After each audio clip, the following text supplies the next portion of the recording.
মুক্তিযুদ্ধের চেতনা বুকে নিয়ে দেশ সেবায় প্রস্তুত হচ্ছে আজকের তরুণরাও। তৈরি হচ্ছে জ্ঞান শৃঙ্খলার এই মন্ত্রে দীক্ষিত স্বেচ্ছাসেবক বাহিনী। শুধু সামরিক প্রশিক্ষণই নয়, মানবতার ডাকে, জন্মভূমির প্রয়োজনে ওরাও সদা প্রস্তুত।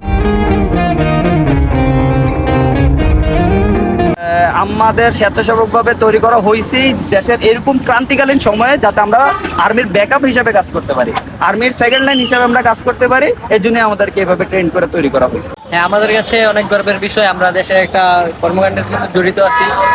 এটা হচ্ছে আমাদের দাউদকান্দি টোল প্লাজায় 2 দিন টোল অফ থাকার কারণে আমাদের সেনাবাহিনীর মাধ্যমে আমাদেরকে এই জায়গায় এসে দায়িত্ব দেওয়া হয়েছে। পুলিশ নেই, তো তার পরিবর্তে আমরা এই জায়গায় কাজ করছি এবং বাংলাদেশ সেনাবাহিনী বলেছে আমাদের বাংলাদেশ ন্যাশনাল ক্যাডেট কোর। খুব ভালো, অবশ্যই পুলিশের সব দায়িত্বই পালন করতেছি আমরা।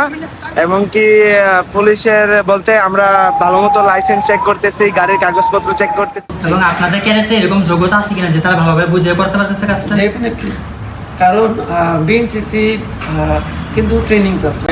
এনারা আসা থেকে আমাদের খুব ভালো হয়েছে, কারণ কি ধরেন আগে কিছু কিছু গাড়ি এসে আমাদের হুমকি দিত বা টোল দিত না, টোল না দিয়ে চলে যেত, আমরা কিছু করতে পারতাম না, কিন্তু এনারা থাকা থেকে আমাদের খুব উপকৃত।